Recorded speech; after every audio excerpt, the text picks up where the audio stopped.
पास, ठीक है। एक यानी कि पास कीवर्ड है जो पाइथन के अंदर है, PASS,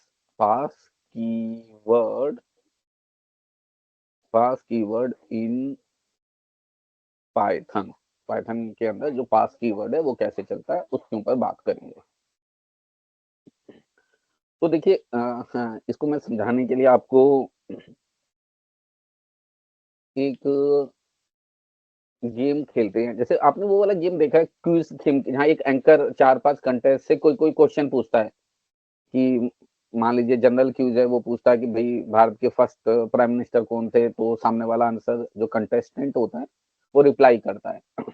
बट अगर कोई जो ऑर्गेनाइजर है वो कोई ऐसा क्वेश्चन पूछता है, जो होस्ट होता है ऐसा क्वेश्चन पूछता है जो पार्टिसिपेंट को नहीं आता है, तो वो कह देता है पास। आई होप मतलब तो समझ गए ना।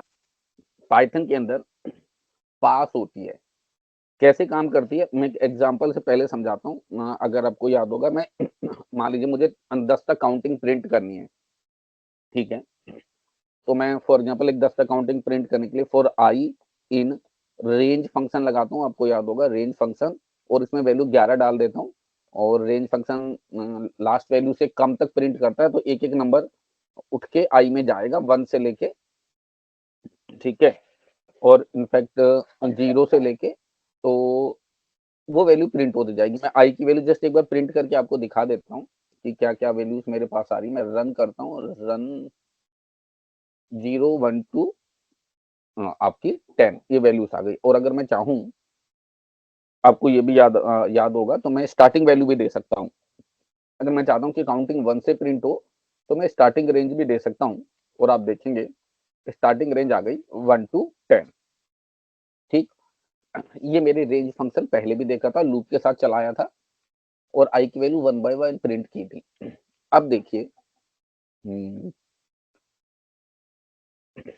फॉर एग्जाम्पल मैं आपसे कहता हूँ कि जो आप ये जो नंबर प्रिंट कर रहे हैं ना, ये जो नंबर प्रिंट कर रहे हैं, इसमें जो रिजल्ट दिखाता हूँ, जो रिजल्ट अभी रन करके आ रहा था,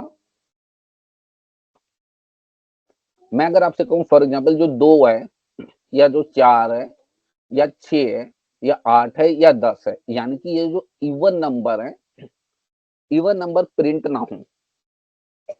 मैं चाहता हूँ इवन नंबर प्रिंट ना हो, इवन नंबर को पास कर दे, खाली ओड नंबर को प्रिंट करे। क्वेश्चन समझ आया ना। इस टाइप का अगर मुझे काम करवाना है, कुछ काम करवाना है और कुछ काम को पास करना है, तो that is the use of pass keyword. तो मैं उसे कैसे कर सकता हूँ, एक इसी एग्जांपल से कंप्लीट करता हूँ। मैं थोड़ा कोड लिख रहा हूँ, उसके अकॉर्डिंग मैं पहले कहता हूँ अगर, क्योंकि मुझे पता तो चलेगा ना, पता तो करना पड़ेगा ना नंबर इवन है या ओड है। कैसे पता करूंगा, जो नंबर आई है उसको डिवाइड करूंगा 2 से और रिमाइंडर ले लूंगा। ये मैंने आपको पहले भी करके दिखाया था। आई %2 का मतलब है मुझे रिमाइंडर मिलेगा, और रिमाइंडर जो भी होगा मैं उसको डबल इक्वल टू के सिंबल के साथ चेक करा रहा हूँ क्या वो क्या। और इस सेंटेंस के आगे ब्रैकेट लगाना कंपलसरी नहीं है, पर फॉर ये बेटर अंडरस्टैंडिंग में लगा देता हूँ, ठीक है। और थोड़ा ये ब्रैकेट भी, एक्स्ट्रा स्पेस भी हटा देता हूँ। आई होप ये सिंटेक्स अब आपको पता चल गया होगा कि ये मैं कैसे लिखता हूँ। इसका मतलब है आई को 2 से डिवाइड करो, उसका जो भी रिमाइंडर आया चेक करो क्या वो 0 है। अगर देखिए इस इक्वेशन का रिजल्ट आया हाँ 0 है, यानी कि आई का जो आई को डिवाइड करने से जो रिमाइंडर आया वो 0 है, तो इसका क्या मतलब हुआ, वो नंबर इवन होगा, ठीक। और अगर इवन होगा तो मुझे इवन नंबर प्रिंट नहीं कराने, तो मैं क्या कह देता हूँ, भाई आप पास कर दो, उस टाइम इवन नंबर को प्रिंट मत कराओ, ठीक। और एल्स अगर इवन नहीं है तो क्या होगा, ओड नंबर होगा। ओड नंबर क्या मैं क्या चाहता हूँ, भाई आप प्रिंट करा दो, तो मैं क्या कह देता हूँ, यार आप ना प्रिंट करा दो। तो that is the case. I hope आपको बात समझ आई होगी। मैं इसे रन करता हूँ, ओड नंबर हमने छोड़ दिए, ओड नंबर पास का मतलब है ओड नंबर, देखिए ओड नंबर प्रिंट हो रहे हैं। हम हमने इवन नंबर के केस में प्रिंट वाला स्टेटमेंट नहीं लिखा, हमने ओड नंबर के केस में प्रिंट वाला स्टेटमेंट लिखा है। तो पास का आई होप आपको मतलब समझ आया होगा कि यार मैं कोई काम नहीं करने वाला, आप बात को आगे बढ़ा दो।